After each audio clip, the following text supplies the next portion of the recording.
My husband called me pathetic and embarrassing when I tried to surprise him in lingerie at 47.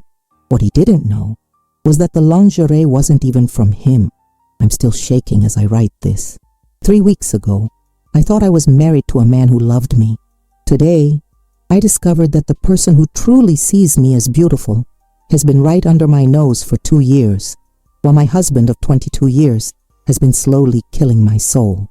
I need to tell someone this story because I'm about to make the biggest decision of my life, and I honestly don't know if I'm brave enough or completely insane. It started with a simple misunderstanding about a gift.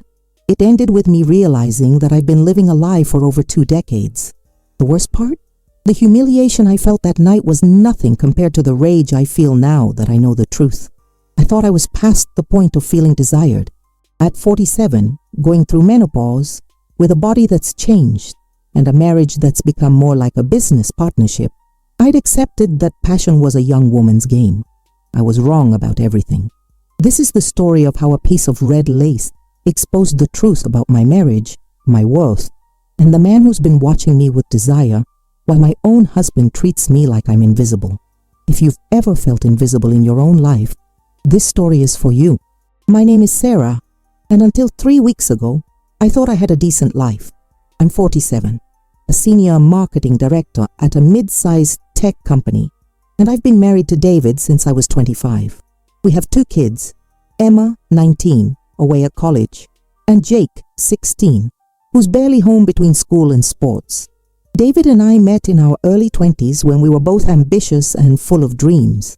He was studying to become an accountant, and I was starting my career in marketing. We built what I thought was a solid partnership. He handles the finances, I handle everything else. We have a beautiful 4-bedroom house in the suburbs, 2 cars paid off, and a retirement plan that's on track. But somewhere along the way, we stopped being lovers and became roommates. The change happened so gradually that I didn't notice it at first. David started working longer hours about 5 years ago when he made partner at his firm. Our conversations became limited to logistics. Who's picking up Jake? When the mortgage payment is due, what we need from the grocery store. Physical intimacy became a monthly obligation, if that. I blamed myself, honestly. Menopause hit me hard 2 years ago. Hot flashes, mood swings, weight gain around my middle that no amount of exercise seems to touch. I started feeling invisible, not just to David, but to the world. When I'd dress up for date nights, which became increasingly rare, David would barely notice. When I tried to initiate intimacy, he'd often be too tired or stressed about work. I convinced myself this was normal. This is what happens after 22 years of marriage, right? The passion fades, you become companions, you focus on raising kids and building security. I read articles about how to spice things up, but every suggestion felt forced and desperate. My job became my refuge. As a senior director, I manage a team of 12 people, and I'm good at what I do. I've won several industry awards, and my campaigns have generated millions in revenue for our company. At work, I feel competent, respected, valued. Our CEO, Marcus, joined the company 2 years ago.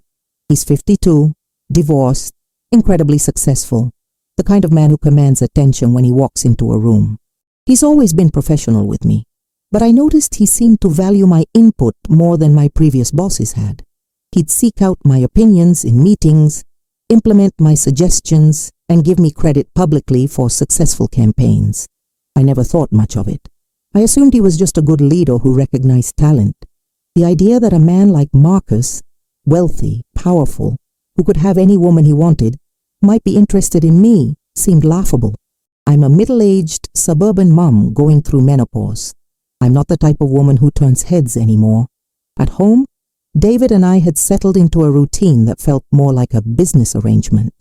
We'd have dinner together when our schedules aligned, watch TV in the same room while scrolling our phones, and go to bed at different times.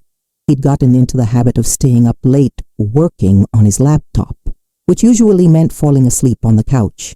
I started wondering if this was it for me, if the best years were behind me, and I should just accept that I'd become one of those women who lives for her children and her career, while her marriage slowly dies of neglect. I'd catch myself looking in the mirror and wondering when I became so ordinary. When did I stop being a woman and become just David's wife or the kid's mom? When did I start believing that wanting to feel desired was selfish or unrealistic at my age? I thought I'd made peace with it. I thought I'd accepted that this was my life now. I was wrong. But everything started to change when I began noticing the small things that, in hindsight, should have been obvious. It started about 6 months ago during a company retreat. Marcus had organized a weekend team-building event at a resort about 2 hours outside the city. During the cocktail reception, I was standing alone at the bar, feeling awkward in the dress I'd bought specifically for the event, a navy blue wrap dress that I thought made me look professional but approachable. Marcus appeared beside me and said, "Sarah, you look absolutely stunning tonight. That color is perfect on you."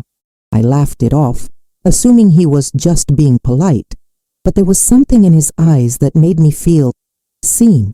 It had been so long since anyone had looked at me that way that I convinced myself I was imagining it. Then there were the meetings. Marcus started scheduling one-on-one strategy sessions with me, always in his office with the door open, always professional. But I began to notice how he'd lean in when I was speaking, how he'd remembered small details about things I'd mentioned in passing. When I mentioned that Jake had a basketball tournament, Marcus asked about it the following week.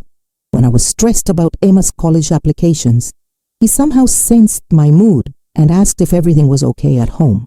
David never asked about these things anymore. I started looking forward to work in a way that felt dangerous. I'd find myself choosing my outfits more carefully on days when I knew I'd have meetings with Marcus. I'd catch myself checking my reflection in the bathroom mirror before heading to his office. I felt guilty about it, but also alive in a way I hadn't felt in years. The real shift happened 3 months ago during our quarterly review. Marcus had called me into his office to discuss my performance and potential promotion opportunities. As we wrapped up the meeting, he said something that stopped me cold. "Sarah, I hope you know how valuable you are to this company. Your creativity, your insight, your leadership, you're irreplaceable. I hope your family knows how lucky they are to have you." There was a pause, and then he added more quietly, "I hope you know how remarkable you are." I felt my cheeks flush, and I mumbled something about being a team player and hurried out of his office. But his words echoed in my head for days. When was the last time David had called me remarkable? When was the last time he'd told me I was valuable, or beautiful, or anything beyond, "Can you pick up my dry cleaning?" I started paying more attention to the differences between how Marcus treated me and how David treated me. Marcus listened when I spoke. David interrupted me or checked his phone. Marcus remembered things that mattered to me. David forgot our anniversary last year. Marcus made me feel intelligent and capable. David made me feel like a household manager. I told myself I was being ridiculous. Marcus was my boss, nothing more. These feelings were just the result of neglected marriage and a midlife crisis. I was reading too much into professional courtesy and respect. But then came the small gestures that felt like more than professional courtesy. Marcus started bringing me coffee during our morning meetings.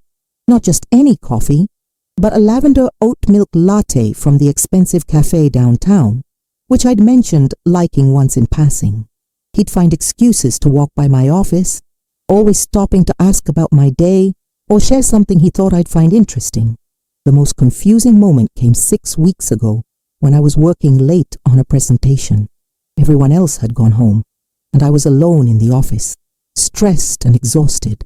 Marcus appeared in my doorway around 8 p.m. with takeout from my favorite Thai restaurant. "You shouldn't be here this late," he said, setting the food on my desk. "And you definitely shouldn't be working on an empty stomach." We ate together in my office, talking about everything except work. He asked about my kids, my hobbies, my dreams. He told me about his divorce, his regrets about working too much, his hopes for the future. For 2 hours, I felt like the most interesting woman in the world. When he left that night, he paused at my door and said, "Sarah, I want you to know that you deserve to be cherished. I hope someday you'll believe that about yourself." I went home that night and looked at David, asleep on the couch with his laptop still open, and realized I couldn't remember the last time he'd made me feel cherished. That's when I knew I was in trouble. The tension in my life became unbearable over the next month.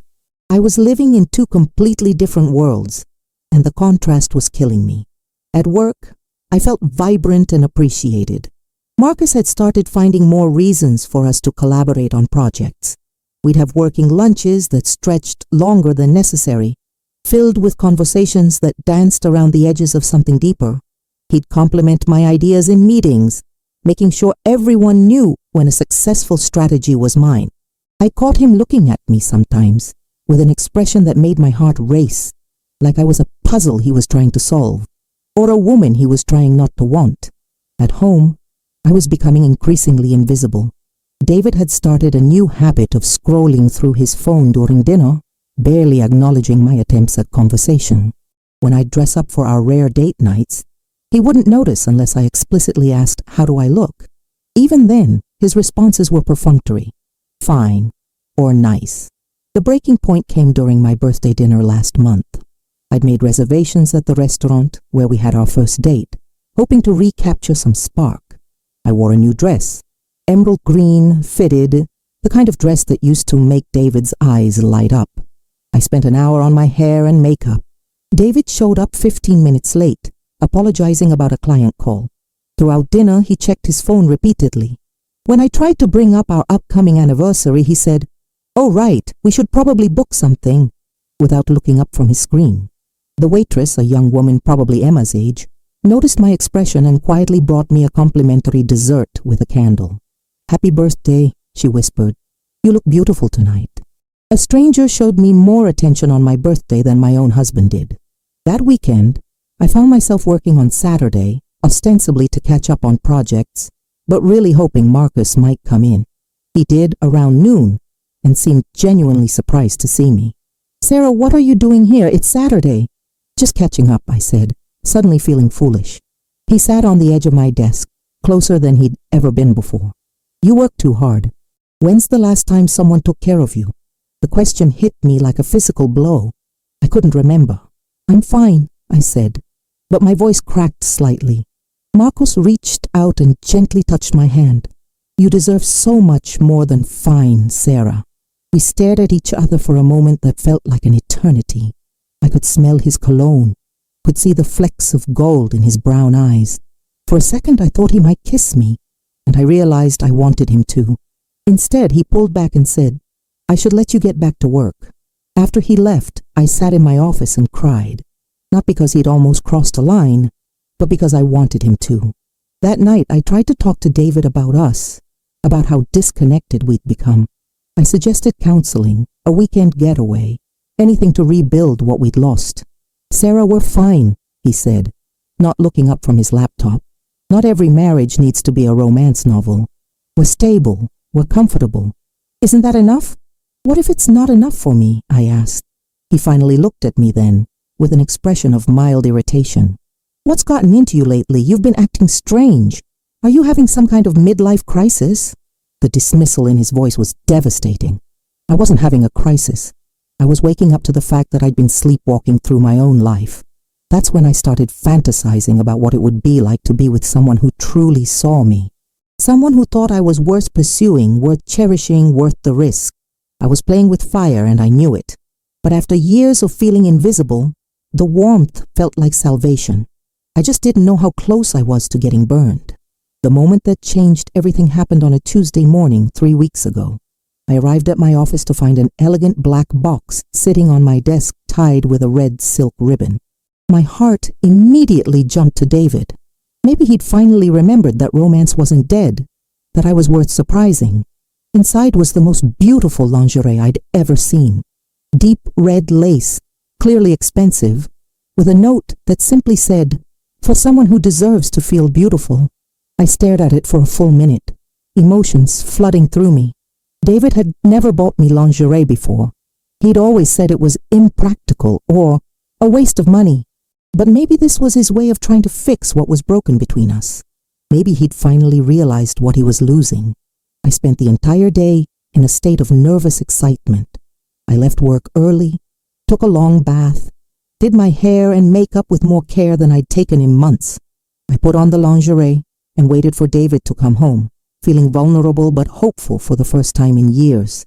When David walked through the door at 7:30, I was standing in our bedroom doorway, wearing the red lace and a silk robe that I let fall open when he looked up. "Surprise," I said softly, my heart pounding. David's expression wasn't desire or appreciation. It was shock, followed quickly by something that looked like disgust. "Sarah, what are you doing?" "I wanted to thank you for the beautiful gift," I said, suddenly feeling exposed and foolish. "What gift? What are you talking about?" My stomach dropped. "The lingerie. You left it on my desk at work." David stared at me for a long moment, then let out a harsh laugh. "I didn't buy you lingerie, Sarah. Jesus, look at yourself. You're 47 years old. This is embarrassing." The words hit me like physical blows. "Embarrassing?" "Yes, embarrassing. You're trying to be something you're not. This desperate attempt to be sexy, it's pathetic. You're a middle-aged mother, not some young woman. Act your age." I felt something inside me shatter. The humiliation was so complete, so devastating, that I couldn't even speak. I just stood there, exposed and rejected, while my husband of 22 years looked at me like I was something disgusting. "Put some clothes on," he said, turning away. "I'm going to make dinner." I closed the bedroom door and collapsed on the bed, still wearing the lingerie that had made me feel beautiful for exactly 30 seconds. I cried until I had no tears left, David's words echoing in my head, pathetic, embarrassing, desperate. But as the initial shock wore off, a different emotion began to take its place. Rage. If David didn't buy the lingerie, who did? I thought about the note. For someone who deserves to feel beautiful. David had never said I deserved to feel beautiful. In fact, he'd just told me the opposite. The next morning, I went to work early and checked the security footage from the previous day. What I saw made my blood run cold and my heart race at the same time. Marcus entering my office at 6 a.m., placing the box carefully on my desk, then pausing to look around my workspace with an expression of such tenderness that it took my breath away. The lingerie wasn't from my husband. It was from the man who'd been seeing me as beautiful all along. And now I had to decide what to do with that knowledge. I spent the next 3 days in a fog of confusion and anger. Every time I looked at David, I heard his voice calling me pathetic and embarrassing. Every time I saw Marcus, I thought about the tenderness in his eyes as he placed that gift on my desk. On Friday, Marcus asked me to stay late to work on a presentation for Monday's board meeting. By 7 p.m., the office was empty except for us. We'd been working in comfortable silence when he suddenly looked up from his laptop. "Sarah, can I ask you something personal?" My heart started racing. "Okay." "You seem different this week. Distant. Did I do something wrong?" The direct question caught me off guard. I'd been expecting him to pretend the lingerie never happened, to maintain the professional facade we'd been hiding behind for months. "I found the lingerie," I said quietly. Marcus went very still. "I can explain." "Can you?" "Because I wore it for my husband, thinking it was from him, and he humiliated me in a way I'll never forget." The color drained from Marcus's face. "Oh God, Sarah, I'm so sorry. I never meant. I was going to have it delivered to your house with a note explaining everything, but I chickened out. I thought if I left it on your desk, you'd know it was from me. And maybe..." "Maybe what?" He stood up and walked to the window, his back to me. "Maybe you'd realize that someone sees you the way you deserve to be seen." "And how is that?" He turned around, and the look in his eyes was so intense it made me dizzy, as the most beautiful, intelligent, captivating woman I've ever met, as someone who lights up every room she enters, as someone who deserves to be worshipped, not ignored. I felt tears starting to form. "Marcus, I know this is wrong," he continued, stepping closer. "I know you're married. I know I'm your boss. But Sarah, I've been falling in love with you for 2 years, and watching you dim yourself, watching you accept being treated like you're invisible, it's killing me. You're in love with me." The words came out as a whisper. "Desperately. Completely. I think about you every morning when I wake up and every night before I sleep. I notice everything about you. When you're stressed, when you're happy, when you're wearing a new perfume. I know you take your coffee with oat milk and 2 sugars. I know you bite your lip when you're concentrating. I know you have a scar on your left hand from when Emma was learning to cook and you got burned saving her from a grease fire. I stared at him in shock. David didn't know about the scar, and it had happened 5 years ago. I know this puts you in an impossible position, Marcus said, but I couldn't let you think your husband gave you that gift and then treated you badly for it. You deserve to know that someone sees your worth. My husband called me pathetic, I said, the words tumbling out. He said I was embarrassing, that I should act my age. He made me feel like wanting to be desired was shameful. Marcus's jaw tightened. He's a fool. Is he? I mean, look at me. I'm 47. Going through menopause, my body isn't what it used to be. Marcus crossed the room in 3 quick steps and cupped my face in his hands. Sarah, you are stunning. You are sexy and brilliant and funny and kind. Any man who can't see that doesn't deserve you. We were standing so close I could feel his breath on my face. This is crazy, I whispered. I know. If we do this, everything changes. I know. I could lose everything. Or you could gain everything you've been missing. He was right, and that terrified me. For 22 years, I'd chosen security over passion, comfort over desire. I'd convinced myself that wanting more was selfish, that being content was enough. But standing there looking into the eyes of a man who saw me as beautiful and desirable and worth risking everything for, I realized that I'd been slowly dying inside my safe, comfortable marriage. What are you asking me to do? I said. I'm asking you to choose yourself for once. I'm asking you to believe that you deserve to be loved the way I want to love you. And if I say yes, then we figure it out together. I'll leave the company if I have to. I'll wait as long as you need. I'll do whatever it takes to build a life where you never doubt your worth again. I thought about David, asleep on the couch every night. I thought about the years of feeling invisible, unwanted, taken for granted. Then I thought about the possibility of being with someone who saw me as a prize worth winning. I need time to think, I said. Marcus nodded and stepped back. Take all the time you need. But Sarah, don't let anyone ever make you feel pathetic for wanting to be desired. That's not pathetic. That's human. That was 3 weeks ago, and I'm writing this from a hotel room downtown. Yesterday, I made the hardest decision of my life. I went home and told David I wanted a divorce. His reaction was exactly what I expected. Shock, followed by anger, followed by attempts to minimize my feelings. You're being dramatic, he said. Every marriage goes through rough patches. You can't just give up because things aren't perfect. But that's where he was wrong. I wasn't giving up because things weren't perfect. I was leaving because I finally understood the difference between settling and living. I told him about Marcus, not the details, but the truth that someone else had shown me what it felt like to be valued. David's response was to call me selfish, to accuse me of having a midlife crisis, to remind me of everything I'd be giving up. What about our house, our retirement plans? What about Jake? He demanded. What about my happiness? I asked. When did that stop mattering?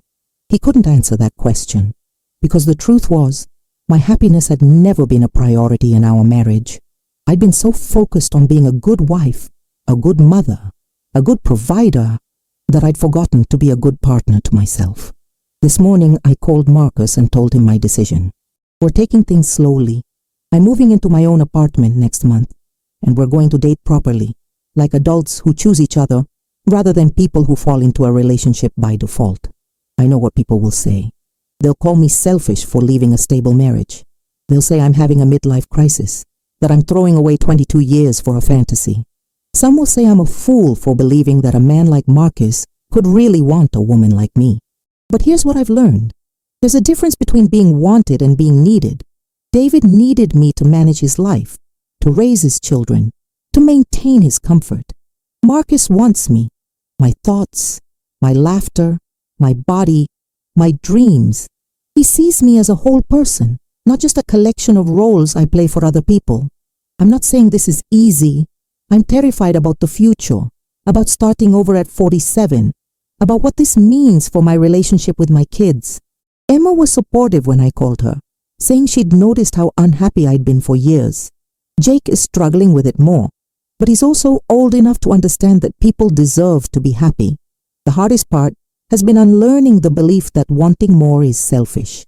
For so many years, I convinced myself that being content was enough, that passion was for young people, that I should be grateful for stability even if it came at the cost of my soul. But I deserve more than contentment. I deserve to be with someone who thinks I'm beautiful, who notices when I change my hair, who remembers the things that matter to me. I deserve to feel desired, to feel cherished, to feel like I'm worth pursuing. Marcus and I had dinner last night, our first official date. He brought me flowers, opened my car door, told me I looked radiant. We talked for 4 hours about everything and nothing. When he walked me to my hotel room, he kissed me goodnight, with a tenderness that made me remember what it felt like to be truly wanted. I'm not naive enough to think this will be easy. Starting over at 47 comes with challenges I'm only beginning to understand. But I'd rather face those challenges as someone who chose love over comfort than spend the rest of my life wondering what might have been. To anyone reading this who feels invisible in their own life, you're not crazy for wanting more. You're not selfish for believing you deserve to be cherished. Age doesn't disqualify you from passion. And marriage doesn't mean you have to accept being taken for granted.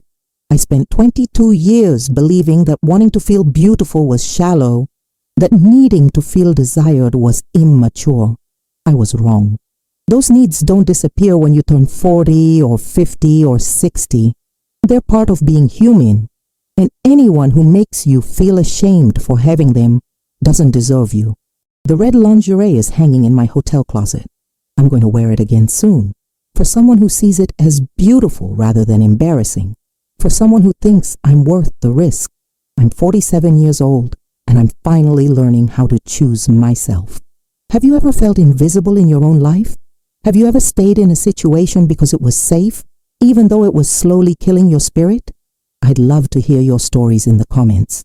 Sometimes the bravest thing we can do is admit that we deserve more than we're settling for. Update coming soon. Wish me luck.